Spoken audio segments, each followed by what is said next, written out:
నగారం TV. భారత్లో రెండు పెద్ద కూటములున్నాయి. అందులో ఎన్డీఏ కూటమి ఒకటి, మరొకటి ఇండియా కూటమి. ఇండియా కూటమికున్న మరో పేరు యూపీ కూటమి.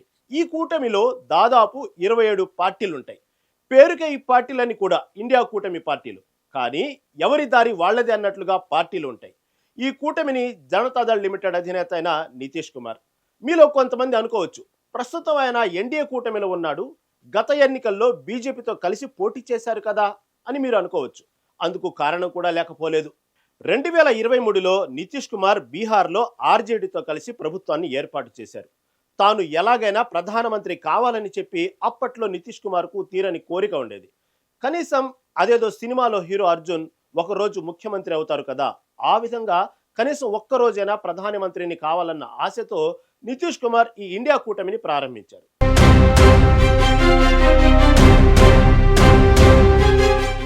ఇక ఈ ఇండియా కూటమిలో Congress party, TMC, Shiv Sena party, NCP party, DMK party, communist పార్టీలు మొత్తం కలిపి 26 పార్టీలు ఉన్నాయి. అయితే 2024 ఎన్నికల ముందు ఈ ఇండియా కూటమి తరపు నుంచి ఎవరు ప్రధానమంత్రి అభ్యర్థిగా ఉండాలన్న విషయం తెర మీదకు వచ్చింది. ఆ సమయంలో నేను ఈ ఇండియా కూటమిని ఏర్పాటు చేశాను కాబట్టి నేను పీఎం అభ్యర్థిని అవుతానని నితీష్ కుమార్ వాదించారు. కానీ ఇండియా కూటమిలో నితీష్ కుమార్ను ఎవ్వరూ పట్టించుకోలేదు. పైగా కాంగ్రెస్ పార్టీ ప్రధాన అభ్యర్థిగా రాహుల్ గాంధీ పేరును పరోక్షంగా ప్రకటించింది. దీంతో ఆగ్రహం వ్యక్తం చేసిన నితీష్ కుమార్ మళ్లీ వచ్చి ఎన్డీఏ కూటమిలో జాయిన్ అయ్యారు.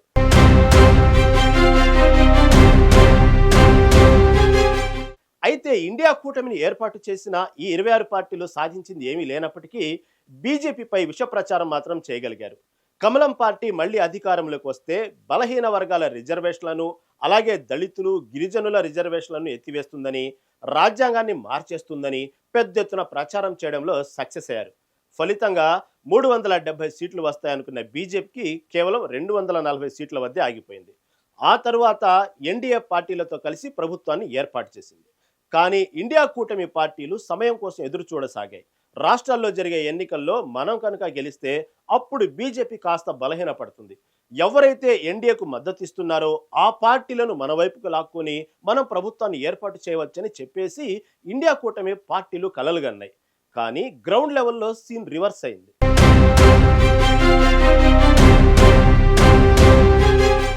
2024లో జరిగిన సాధారణ ఎన్నికల తర్వాత ప్రతి అసెంబ్లీ ఎన్నికల్లో కూడా బీజేపీ విజయం సాధిస్తూ వస్తుంది.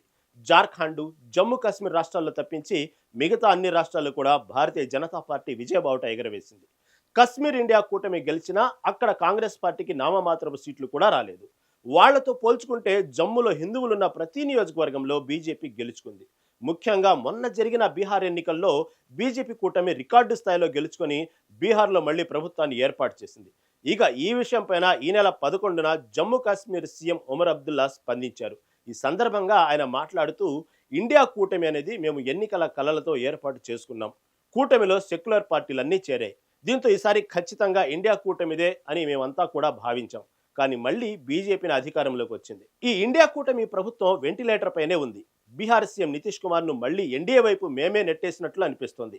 అంతేకాకుండా ఎన్నికల్లో బీజేపీ పోరాడిన తీరును ప్రశంసించారు.